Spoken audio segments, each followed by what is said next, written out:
परम शांति बाबूजी। बाबूजी, आज मेरा क्वेश्चन है सीक्रेट ऑफ मुक्ति एंड जीवन मुक्ति के ऊपर।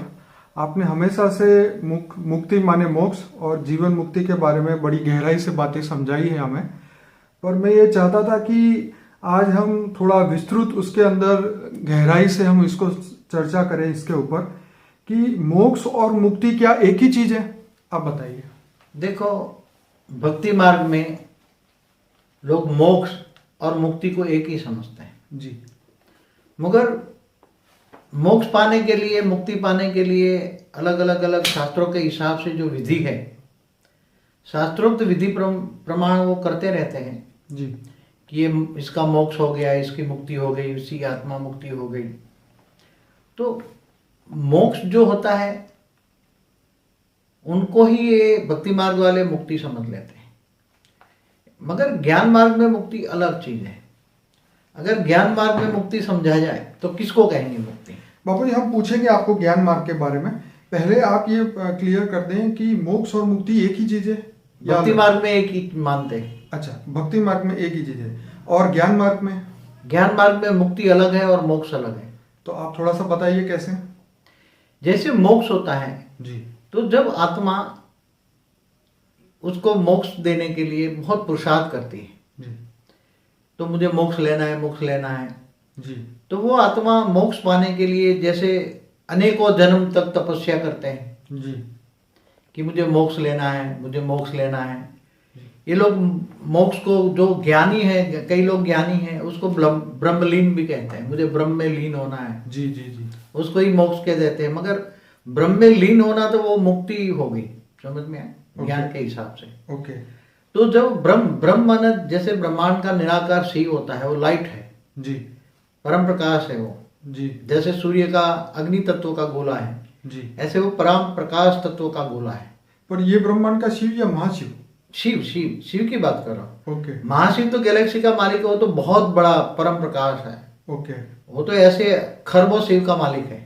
ओके। तो ये शिव, अभी शिव की बात करेंगे, जी, जी, बाकी अभी आगे शिव की बात अभी करेंगे। शिव की निराकार शिव की बात करते जी, थे बिल्कुल, बिल्कुल। कि वो ब्रह्म को निराकार, जो ब्रह्म ज्ञानी कहते हैं ना, ब्रह्मर्षि अपने आप को समझते हैं, जी, जो ब्रह्म ज्ञानी है, ब्रह्मर्षि हैं, जी, वो मतलब ब्रह्म में लीन होना चाहते हैं। ओके, इसलिए ये लोग, इनको ज्ञान है, ब्रह्म माना लाइट का प्रकाश, ब्रह्म माना लाइट का प्रकाश, परम प्रकाश को ये लोग ब्रह्म कहते हैं। पर ब्रह्म परमेश्वर निराकार को ही कहते हैं, ज्योतिर्लिंग कहते हैं, ज्योति स्वरूप, जी, उनको ज्योति स्वरूप मानते हैं और उनकी उपासना करते हैं। और ये समझते हैं कि मैं एक दिन उपासना करते करते करते उस ब्रह्म में लीन हो जाऊंगा, मतलब परम प्रकाश में मेरी आत्मा ब्रह्म में समा जाएगी। जी, ब्रह्म में समा जाएगी तो मेरी आत्मा का अस्तित्व नहीं हो जाएगा, उसी को ये मोक्ष कहते हैं। और ज्ञान में मैं भी उसको मुक्ति समझता हूँ। ओके। तो आत्मा मुक्त हो गई ना। मुक्त माना, मुक्ति का मतलब है कि उसी आत्मा का अस्तित्व ही खत्म हो जाए, उसको मुक्ति कहेंगे। उसका अस्तित्व खत्म न हो जी, तो उसको मुक्ति नहीं कहेंगे। ब्रह्म में लीन हो जाए, जी, परम प्रकाश में समा जाए। जी, जैसे एग्जाम्पल दूं, जो सागर है, जी, सागर के अंदर से एक आत्मा जैसे एक बूंद है, जी, जी, तो ये सागर में वापस एक बूंद डाल दो तो अस्तित्व रहता है उसका? जी नहीं। तो ऐसी तरह जो परम धाम में शिव निराकार, जो परम प्रकाश है, जी, ज्योति स्वरूप है, जी, ज्योतिर्लिंग स्वरूप है, उसकी उपासना करने वाले वो उसको समाने के लिए उपासना करते हैं। कई हजारों साल तपस्या करते हैं। कैसे उपासना करते हैं उसकी एक विधि बता दूं। हाँ, बताइए। क्योंकि देखो, हर कोई की उपासना अलग अलग होती है। ठीक है। कोई निराकार की उपासना करते हैं, कोई साकार की उपासना करते हैं, कोई देवी देवताओं की उपासना करते हैं। हर कोई की उपासना जी, और ध्यान लगाने की विधि अलग अलग है। बाबूजी, बीच में रोकूंगा, क्या देवी देवता भी मुक्ति दे सकते हैं, मोक्ष दे देवी सकते हैं? देवता खुद मुक्ति के लिए पुरुषार्थ करे तब, क्योंकि तीसरे लोक में रहते हैं देवी देवता। ओहो, उसकी आत्मा में शक्ति नहीं है कि वो तीसरे लोक से चौथे लोक में जाए, ओहो, स्वर्ग लोक से महालोक में जाए। ओके। उसकी आत्मा में शक्ति नहीं होती ना, तो वो तो फिर दोबारा थोड़ी शक्ति होती है, तब तक देवता बनते हैं, फिर वो फिर दोबारा मनुष्य बन जाते तो हैं। बाबूजी, जो मुक्ति पाने के लिए देवी देवता की उपासना कर रहे हैं इस धरती पे रह के, उनका क्या होगा? देखो, मोक्ष पाने के लिए केवल हमारा हिंदू शास्त्रों में एक ही रास्ता है, ब्रह्मलीन, ब्रह्म में लीन हो जाना। बिल्कुल, ये हमारे हिंदू शास्त्रों में है। जी, मगर क्या करते हैं, उसके अलग अलग रास्ते हैं। अलग अलग उपासनाओं के रास्ते। पहले उपासना अलग अलग है वो समझो जरा, बेचारे जो अलग अलग रास्ता करके मोक्ष तो सब चाहते हैं, बिल्कुल मुझे चाहते ये जन्म मरण के चक्र में नहीं आना, 84 लाख योनि में नहीं, हर इंसान चक्कर यही में- कहता है। हाँ, मोक्ष चाहना है ना। डेफिनेटली। तो मोक्ष के अलग अलग रास्ते, पहले समझो मोक्ष अलग अलग, मनुष्य अलग अलग रास्ते से कैसे जा सकता है। जी पहले जिनको कई जन्मों से मोक्ष का संकल्प लेकर जन्म मरण के चक्र में मनुष्य बनता है, तो अनेक जन्मों के अंत में उसको मोक्ष के लिए थोड़ी सी चांस मिलता है क्या। हाँ हाँ बाकी तो ये धरती पर इतनी माया है तो माया में फंस जाता है। बराबर। जो भी मनुष्य जन्म लेता है आत्मा, तो क्या बन जाता है, man is a social animal. बराबर। तो सोशल एनिमल की तरह, एक सामाजिक प्राणी की तरह, जानवर मिसल, सर्प मिसल, कोड़ी मिसल जैसी आत्मा बन जाती है। बराबर। मगर अनेकों जन्मों का संकल्प लेकर उसको मुझे मोक्ष पाना है इसलिए मुझे तपस्या करना है, ऐसे दृढ़ संकल्पों के साथ आत्माएं जन्म लेती हैं। तो कई ऐसी दृढ़ संकल्प वाली आत्माएं जो होती है, उनको पता है कि ये माया है, मोह है, अगले जन्म का उनको ज्ञान होता है बचपन से, थोड़ा थोड़ा इमर्ज होता है जी। तो बचपन से ही वो भाग के जंगलों में चली जाती है जी। और वहां जंगलों में जो ऋषि मुनि बैठे हैं, जी। इनके आश्रमों में रहकर वो बोलते हैं मुझे मुक्ति का ज्ञान तो वो इमर्ज कर लेती है ना, क्योंकि आत्मा बहुत पावरफुल है। जी। क्योंकि कई जन्मों के, अनेक जन्मों का संकल्प है जी। कि मुझे मोक्ष चाहिए, मोक्ष चाहिए, मोक्ष चाहिए। तो हर जन्म में मोक्ष मोक्ष के लिए संकल्प चलते, तो अनेकों जन्म के मोक्ष के संकल्पों के बाद जी। एक जन्म में उसको मोक्ष पाने का चांस मिल जाता है। और जब मोक्ष पाने का चांस मिलता है तो उसको पता है कि अब ये जन्म, ये मैं घर गृहस्थ में रहूंगा, ये संसार में रहूंगा, ये माया में रहूंगा तो फिर फंस जाऊंगा, फिर दोबारा फिर मुझे जन्म लेना पड़ेगा, फिर कर्म बंधन में आऊंगा। इसलिए कर्म बंधन से मुक्ति पाने के लिए ऐसी आत्माएं बहुत ज्ञानी होती हैं। ओके। और अनेकों जन्म में घर गृहस्थ में रहकर भी वो मोक्ष पाने के लिए बहुत थोड़े थोड़े ज्ञान मार्ग में चलती हैं। पर बापूजी यहाँ पे मुझे समझना ये इम्पोर्टेंट है कि क्या सपोज 5 जन्म मैंने बहुत तप किया, उसके बाद क्या मोक्ष होगा, कि जब कल्प प्रलय होगा या जब शिव कालाग्नि पैदा करके सब आत्माओं को अपने अंदर संभालेगा तब मोक्ष होगा? ये बहुत इंपॉर्टेंट क्वेश्चन है मेरे लिए। हाँ, मगर जो भक्ति मार्ग की मोक्ष की बात हो रही है ना, वो तो लास्ट मोमेंट है। ओके। वो तो उसी टाइम पर, तो जब शिव, जैसे अर्ध प्रलय, प्रलय, कल्प प्रलय, तो महाकल्प प्रलय में जब वो शिव काल, ब्रह्मा के 100 साल पूरे हो जाते हैं तो ब्रह्मांड का समय पूरा हो जाता है। जी जी जी। तो शिव सूर्य में प्रवेश करके काल अग्नि पैदा करके पूरे ब्रह्मांड को जलाकर भस्म कर देता है जी। तो उसमें आत्मा भी जलकर भस्म हो जाती है ना काल अग्नि में। ओके। काल माना समय की अग्नि में खत्म हो गया, समय खत्म हो गया तो काल अग्नि। जी। तो ये बहुत अंतिम समय है ना। मगर वो तो ब्रह्मा का 100 साल है, ब्रह्मा के 100 साल को ज्ञानी है, ज्ञानी है तो उसको पता है ना, अभी तो ब्रह्मा का दूसरा पराग चल रहा है जी। ब्रह्मा का पहला पराग माना ब्रह्मा के 50 साल पूरे हो गए जी। अब तो उसको पता है कि ये महाकल्प प्रलय में तो बहुत टाइम है, अब महाकल्प प्रलय में ही आत्माओं को मुक्ति मिलती है। तो वो इंतजार नहीं करेगा ना जिनको मोक्ष पाना है और इन 84 लाख योनियों के चक्कर से छूटना चाहता है तो जानता है कि ये बार बार जन्म मरण के चक्कर में आने की बजाय हम पुरुषार्थ कर।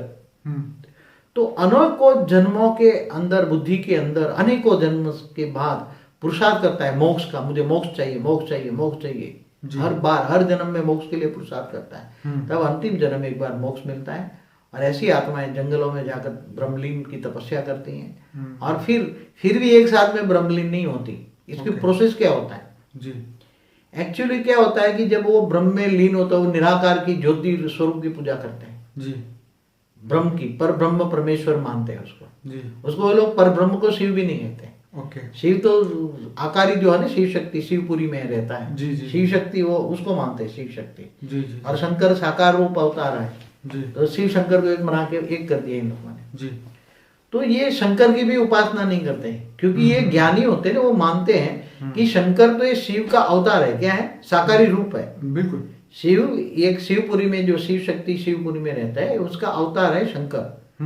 तो शंकर वास्तव में जो ब्रह्म ज्ञानी है वो शंकर की उपासना नहीं करते, वो तो ब्रह्म की उपासना करते हैं, निराकार की उपासना करते हैं, ज्योति स्वरूप की उपासना करते हैं। और वो परम धाम में जाने के लिए, परम धाम में क्या ज्ञान है, वो परम धाम का ज्ञान लेते हैं।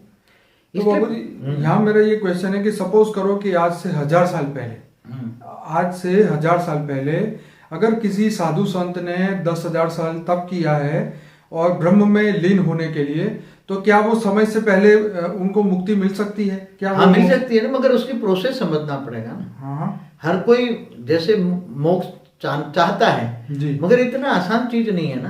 पहले तो समझो कि 10,000 के आने को युगांतर तक तपस्या करते हैं जी तब देखो वो पहले उसको आत्मस्वरूप का ज्ञान होता है कि मैं आत्मा हूं जी और मुझे परमात्मा में समा जाना है। ब्रह्म माना परमात्मा, निराकार परमात्मा, निराकार परमात्मा, निराकार शिव, उसमें मुझे परम धाम में जाकर मुझे समा जाना है। ये इसका जीवन का लक्ष्य होता है। ठीक है। और जीवन का लक्ष्य अनेकों जन्मों के बाद जब उसको मिलता है तब वो जाकर पहाड़ों की कंदरा में छिप जाता है, कोई देखे ना सोचे ना, ऐसे बंद करके गुफाओं में तपस्या करते हैं। तो जब ब्रह्म की उपासना करते हैं तो उसके लिए पढ़ाई होती है, वो पढ़ते हैं ब्रह्म की उपासना के लिए।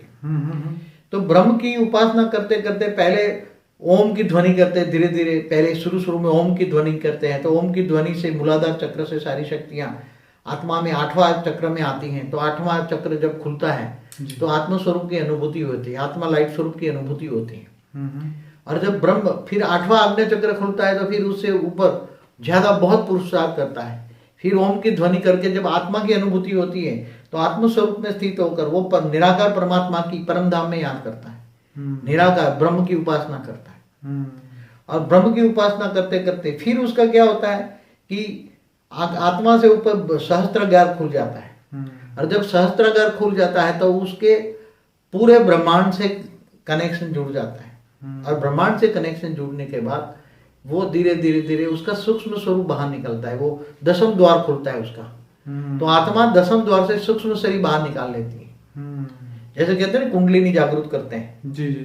तो ये कुंडलिनी जागृत करके सूक्ष्म शरीर बाहर निकालते हैं 10वें द्वार से, जहां यहाँ होता है वो तालवे के ऊपर होता है।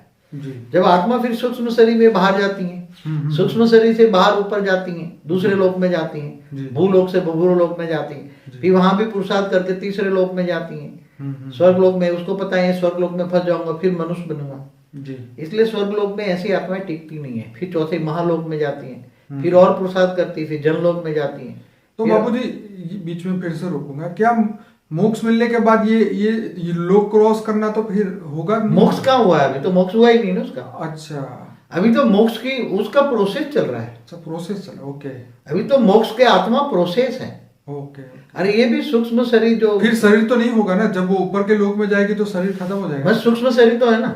अच्छा नहीं, हम यहाँ बात कर रहे थे स्थूल शरीर के साथ में पहले योग करता है, 10वां द्वार खुलता है, उसका सूक्ष्म शरीर निकलता है, जल ये स्थूल शरीर वहां रह जाता है। अच्छा वो वहां ही रहता है जहाँ गुफा में तपस्या करता है ना। हाँ। स्थूल शरीर वहां, मगर वो इतनी तपस्या करते हैं, खाना पीना छोड़ देते हैं। ठीक है। उसके अंदर एक उपासना के अंदर बहुत विधियां होती है, अलग अलग उपासना की विधि होती है जी। वो खाना पीना छोड़ के हवा पर जीते हैं। क्या जी? हवा पर जीते हैं। तो हवा पर जीने से जी। और वो पहले उपासना की अलग अलग विधियां हैं, कई विधियां हैं शास्त्रों में, हमारे हिंदू शास्त्रों में बहुत विधियां है उपासना की जी।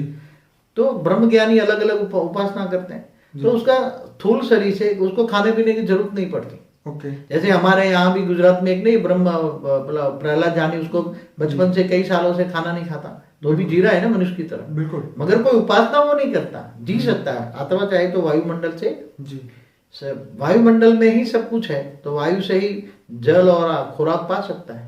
मगर उसको तो आत्मा की अनुभूति करने के लिए, आत्मस्वरूप की अनुभूति करने के लिए ओम की ध्वनि करता है। ओम की ध्वनि करने से कुंडलिनी जागृत हो जाती है और वो भी बहुत टाइम लगता है, बहुत टाइम लगता है। ऐसा नहीं है कि वो 10-15 दिन है, उसको कम से कम 12 साल का ब्रह्मचर्य हो जी, तब उसकी अंदर की जो मूलाधार चक्र में पड़ी हुई शक्तियां ऊपर उठती हैं, ऊर्ध्वगामी होती हैं और धीरे धीरे 8वां चक्र में आत्मा में आती हैं। तब 12 साल के बाद कई साल तपस्या करती है, तब आत्मस्वरूप की अनुभूति होती है। कम से कम उसके लिए तो 12 साल टोटल ब्रह्मचर्य चाहिए, उसके बाद आत्मस्वरूप की अनुभूति होती है। और 10वां द्वार खोलते खोलते तो उसके कई टाइम लग जाता है। तो उसी टाइम उसको जन्म मरण के चक्र में उसका मृत्यु भी आ जाए, तो वो जब उपासना करती है तो यमराज भी उसको बीच में डिस्टर्ब नहीं कर सकता। एक कायदा है ऊपर में। हाँ एक कायदा है, ये शायद कोई जानता हो ना, मैं बता दूं मैंने, मगर वो कायदा मैंने देखा है जी, कि जब कोई ब्रह्म की उपासना करता है, जब निराकार की उपासना करता है, क्योंकि ये ब्रह्मांड का तो ये ऑलमाइटी अथॉरिटी है जी इस ब्रह्मांड का तो ऑलमाइटी अथॉरिटी शिव है। जी जी जी तो ब्रह्म ज्ञानी जब ब्रह्म की उपासना करता है तो उसके बीच में यमराज, अगर उसकी कर्मों का हिसाब किताब आया और कर्मों का हिसाब किताब आ गया बीच में जी और उसका मौत होने का समय भी आ गया जी जी और यमराज देखता है कि अब उसको मौत करूं या ना करूं, ओके। तो उसको यमराज मौत नहीं करेगा। अमेजिंग बात है ये तो, हाँ? पहली बार ही सुनी है शायद। हाँ, तो शायद कहीं नहीं मिलेगी। आपने तो अभी तक कैमरा में कभी नहीं बताया। नहीं, मैंने अनुभूति की है, मगर मैंने तो इतनी चीजें अनुभूति की है कि शास्त्रों में वर्णन नहीं है उसका। जी ये तो हम जानते हैं, हाँ। पर ये बात बहुत अमेजिंग है, आप बताइए आगे। क्योंकि देखो एक नियम होता है, जी जब ब्रह्म ज्ञानी जब उपासना करता है तो उसका लक्ष्य ऑलमाइटी अथॉरिटी को पाने का होता है। जी तो उसके बीच में कोई भी इंटरफियर नहीं करता, दोनों के बीच में ओके एक नियम है, बना हुआ है। ओके त्याग तपस्या करने वाले अगर कोई उसको तपस्या तोड़ते हैं जी तो उसका बहुत बड़ा पाप चढ़ता है। जी इसलिए तो इंद्र भी बार बार वो तपस्या करने वालों को, कोई भी तपस्या करने वालों को बीच में उसका खंडन करता है, तपस्या का खंडन करता है। जी तो इंद्र को भी श्राप लग जाता है। हम्म 33 कोटि देवताओं का राजा इंद्र को भी श्राप लग जाता है। जी इसलिए किसी की भी तपस्या का भंग करने का, किसी को जब इंद्र नहीं कर सकता तो ये तो यमराज है। यमराज को इतनी अथॉरिटी नहीं है, वो वापस चला जाता है, वहां से ऊपर से देखेगा ना यमराज यमपुरी से बराबर कि भाई ये तो ब्रह्म की तपस्या करता है तो उसको कोई नहीं ले सकता। हाँ, बाकी उपासना करने वालों को ले जाएगा। ओके। चाहे कहे तुम देवी देवताओं की उपासना करो तो बीच में तुम्हारी आत्मा उठा के पकड़ के ले जाएगा वो, तो शरीर वहीं रह जाएगा। शरीर वहीं रह जाएगा। ओके। इसलिए उसको मृत्युंजय जप करते हैं ना, जी जी तो उसको भी नहीं कर सकता ना मृत्युंजय जप करने। पर आज तो बाबूजी ऐसा पॉसिबल नहीं है ना। क्यों?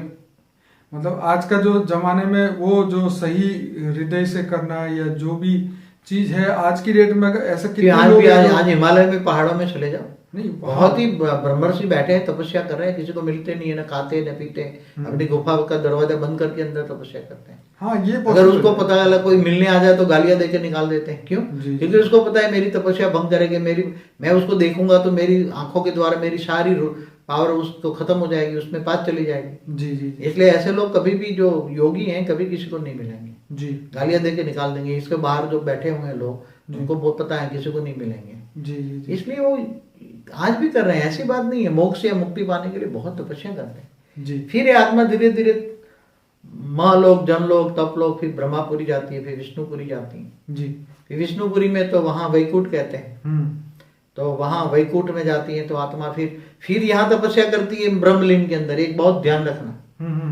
कई आत्मा तो स्वर्गलोक में जाती है ना, वो स्वर्गलोक में ही फंस जाती है।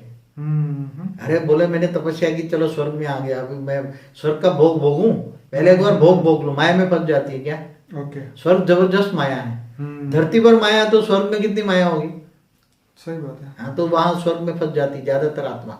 ओके। मगर जो उनको ज्ञान पता है कि ये स्वर्ग माया है और मैं फंस जाऊंगा तो फिर बाद में मेरी शक्तियां खत्म होने पर मैं दोबारा मनुष्य बनूंगा, फिर दोबारा पुरुषार्थ करना पड़ेगा, ओके। दोबारा तपस्या करनी पड़ेगी। इसलिए वो फंसते नहीं है, स्वर्गलोक को रुकते नहीं, वहां से सीधे स्वर्गलोक से महालोक जाते हैं। फिर वहां भी बड़े बड़े ब्रह्मर्षि महर्षि वो उसको तपस्या सिखाते हैं। ज्यादातर ब्रह्मर्षि और महर्षि एक ही होते हैं। ब्रह्मर्षि को ही महर्षि कहते हैं, महर्षि माना महाऋषि जी। अब ब्रह्मर्षि जो ब्रह्म ज्ञानी है, निराकार को मानते हैं, ज्योति स्वरूप की उपासना करते हैं जी, तो वो है ब्रह्मर्षि जी। फिर महालोक से जनलोक तपलोक भी जाती है, ब्रह्मापुरी से ऊपर विष्णुपुरी भी जाती है। तो वैकुंठ में जब कोई भी आत्मा जाती है तो थोड़ा विश्राम करती है जी। चलो मुझे जाना है ऊपर शिवपुरी होकर परम धाम जाना है जी। उसको ज्ञान तो होता है जी। मगर मैं थोड़ा आता है तो विष्णु को मिल लूं, तो कभी विष्णु के दर्शन के लिए तपस्या वहां भी करता है, उपासना करता है, चलो विष्णु को मिल के जाऊं। तो विष्णु लोक में वैकुंठ में काफी टाइम रुकता है आत्मा, बहुत रुकती है, फिर वहां सारे घूमती है फिरती है। विष्णु लोक का अवलोकन, विष्णु लोक बहुत बड़ा होता है, तो जैसे 7 लोग इकट्ठे करो ना इतना एक लोक विष्णु लोक होता है। जैसे नीचे 7 लोग का टोटल लगाओ, इतनी जगह जो होती है इतने विष्णु लोक की जगह होती है। फिर उसकी इच्छा पूरी हो जाती है, विष्णु के दर्शन करती है, फिर वहां परम सुख को पाती है। वहां क्या पाती है? विष्णु लोक में वैकुंठ में परम सुख होता है, आत्मा परम सुख बहुत पाती है।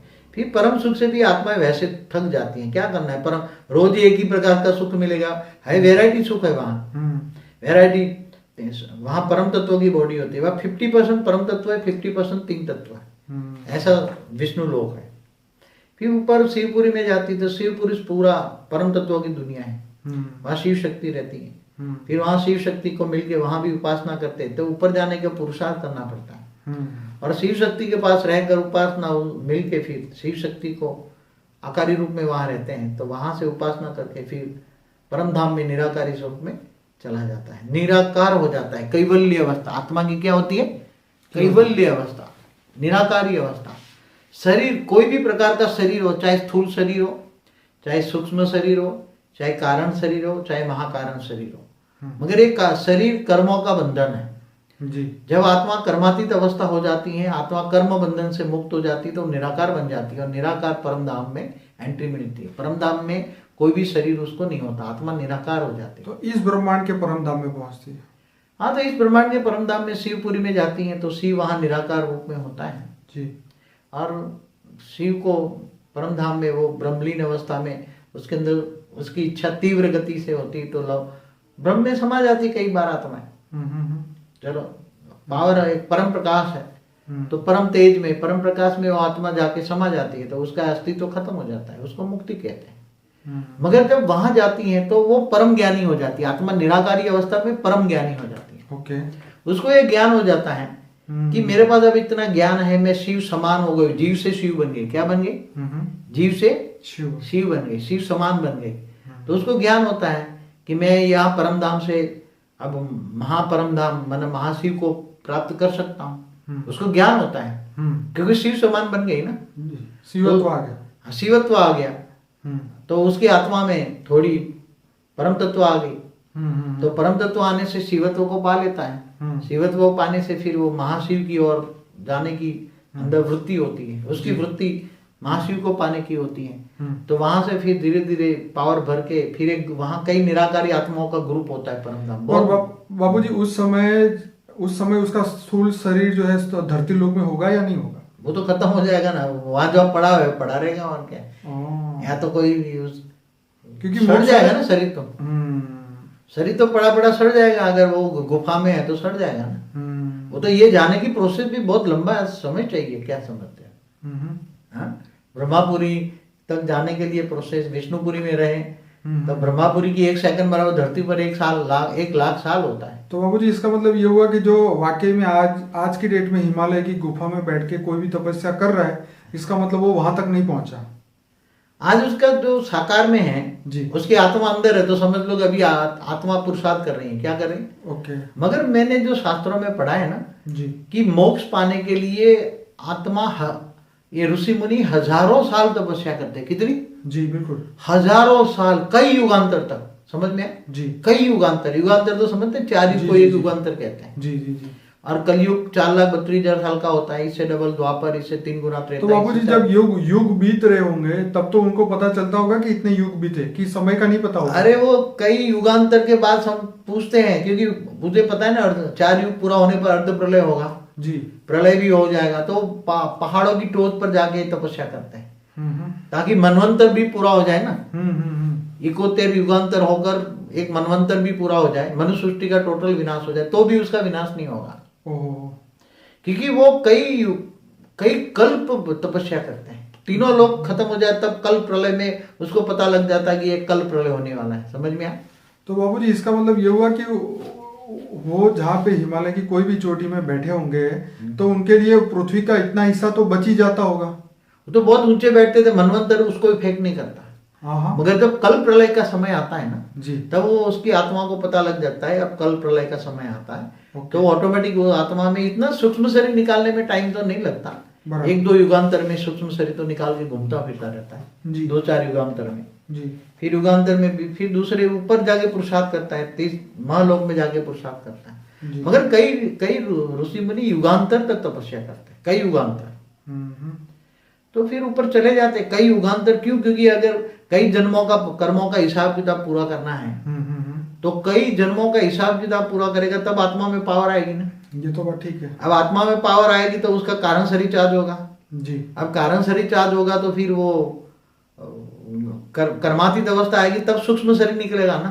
पांच तत्व देखो, पांच तत्व, तीन तत्व, परम तत्व, ये सभी का अलग अलग हिसाब किताब होता है। ये देखो गुह्य कर्मों की गुह्य गति का राज सुनो। जैसे पांच तत्वों का कर्मों का हिसाब किताब पूरा हो गया तो आत्मा में इतनी पावर आ गई, आत्मा में पावर आई तपस्या से, तो आत्म स्वरूप की अनुभूति होते है तो सूक्ष्म शरीर बाहर निकल जाता है, दसम द्वार खुल जाता है। तो पांच तत्वों का कर्मों का हिसाब किताब पूरा हो गया उसका। अब मृत्यु लोग ये खत्म हो गया, अब सूक्ष्म लोक में जाएगी। अब दूसरे लोग ज्यादा तपस्या करेगी तो उसका सूक्ष्म शरीर में वायु तत्व का प्रभाव ज्यादा होता है दूसरे लोक वाली आत्माओं का। फिर वायु तत्व हल्का हो जाता है और आकाश तत्व, तपस्या से आकाश तत्व बढ़ता है। और जब आकाश तत्व, शरीर के अंदर तीन तत्व हैं, आकाश, वायु और अग्नि। जब वायु तत्व का प्रभाव ज्यादा होता है तब ऊपर उड़ नहीं सकती, जा नहीं सकती। और आकाश तत्व तपस्या करती तो आकाश तत्व का प्रभाव ज्यादा बढ़ता है। जब आत्मा नष्टो मोह हो जाती, इच्छा मात्र अविद्या हो जाती तो आकाश तत्व का प्रभाव ज्यादा होता है। और जब आत्मा तत्व का प्रभाव ज्यादा होता है तो वायु तत्व कम होता है, तो ऊपर जाने की शक्ति आत्मा में आती है। और धीरे धीरे ऊपर जब वायु तत्व का प्रभाव छूट जाता है फिर आकाश तत्व, उसकी बॉडी आकाश तत्व की हो जाती है, तो वहां ब्रह्मापुरी पहुंच जाता है। स्पीड बढ़ जाती है फिर धीरे धीरे ऊपर जाने की, तो ब्रह्मा को मिल के जाती है। तो ये सब बहुत लंबी प्रोसेस है, इतना कोई ये समझे कि एक सेकंड में ब्रह्मलीन हो गया है, कोई आसान चीज नहीं है। मगर क्या है कि ये जन्म मरण के चक्र से फिर तीन तत्वों का हिसाब किताब पूरा हो जाए तो फिर विष्णु लोक पहुंचेगा तो वहां परम तत्व का हिसाब किताब रहा है, वो अंदर कारण शरीर का हिसाब किताब है। अब कारण शरीर का हिसाब किताब पूरा करेगा तो महाकारण शरीर में जाएगा, तो महाकारण शरीर माना शिवपुरी। तो शिवपुरी में महाकारण शरीर भी मुक्त करना है। क्या करना है? पहले स्थूल शरीर का हिसाब किताब कर्मा, स्थूल शर्म तत्वों का हिसाब किताब पूरा करना है, माना मनुष्य जीवन का कर्मों का हिसाब किताब। क्योंकि अनेकों जन्म अगर मनुष्यों से आता है तो अनेकों साथ कर्म बंधन आया है। अब अनेकों साथ के कर्म बंधन जो आत्मा में रिकॉर्डिंग पड़ा है, उसका कारण शरीर में रिकॉर्डिंग पड़ा है, तो वो कर्मों का हिसाब किताब कैसे चुक्त करेगा? योग बल से करेगा।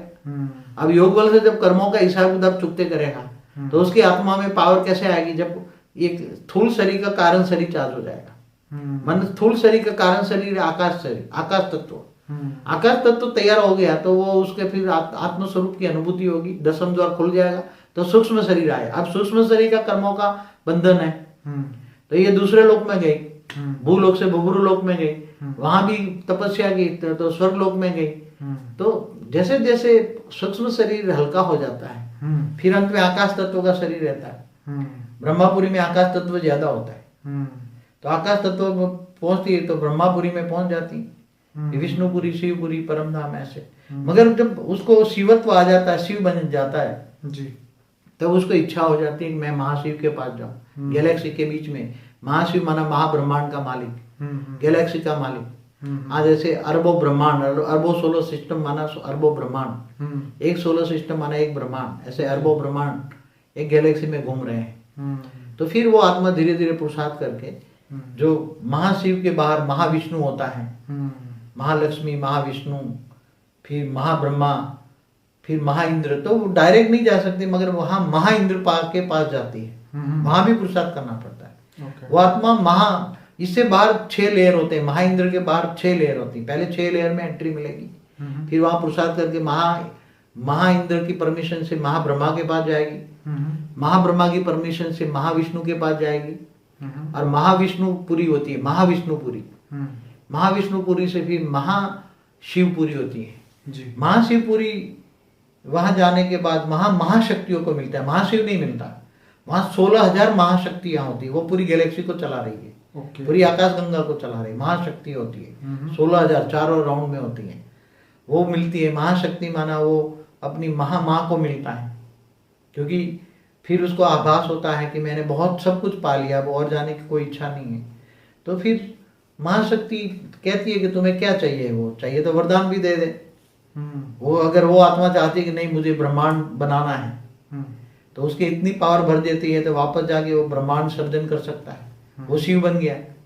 शिव से दोबारा एक पावर इतनी आ जाती है तो वो ब्रह्मांड बना सकता है वो। मगर कई बार होता है नहीं मुझे तो महाशिव महापरम धाम है, महापरम प्रकाश है, उसमें समा जाकर अंदर अपना अस्तित्व खत्म कर देना है, तो उसको मुक्ति चाहिए, तो वहां महामुक्ति कहेंगे उसको। क्या कहेंगे? महाशिव में समा जाना, महाब्रह्म में समा जाना। महाप्रकाश में समा जाना, वो तो महामुक्ति हो गई। मगर ज्यादातर फिर वो कई लोग लालच में आ जाते हैं, चलो मुझे ब्रह्मांड रचना है, मैं मुझे पावर दे दो, तो ब्रह्मांड रचता है। फिर बोलता है कि महाशिव को रचा हूँ, महाशिव को मिला हूँ, महाशक्ति को मिला हूँ, तो फिर मुझे आगे जाना है परम महाशिव के पास। कई आत्माएं इच्छा रखती हैं, तो ये महाशिव उसका दादा हो गया, शिव उसका बाप हो गया, महाशिव उसका दादा हो गया। अब चलो मैं अपने दादा परदादा को मिलता हूँ, तो उसके पास आत्मा में शक्ति अगर हाई क्वालिटी है, ब्रह्मा ने जब हाई क्वालिटी फरिश्ता सर्जन किया, उसी क्वालिटी की हाई आत्मा है, तो वो यूनिवर्स में जा सकती है परम महाशिव के पास, तो फिर वो ट्रैवल करेगी। तो ऐसी कई आत्माएं एक साथ में ट्रैवल करती है निराकारी अवस्था में। समझो 1000-2000 आत्माएं निराकारी स्वरूप में एक पावर का गोला बनाकर उसमें परम महाशिव के पास जा सकती है, गैलेक्सी के बीच में जा सकती है। मगर वहां बहुत बड़ा संघर्ष है, वहां जाने के लिए बहुत टाइम लगता है, और जाते जाते जाते बहुत बेहिसाब समय लग जाता है। इसलिए कर सकती, जा सकती, पहुंच सकती है, ऐसा नहीं है। उसकी प्रकाश, उसकी स्पीड कितनी होती है जाने की? परम प्रकाश की स्पीड होती है।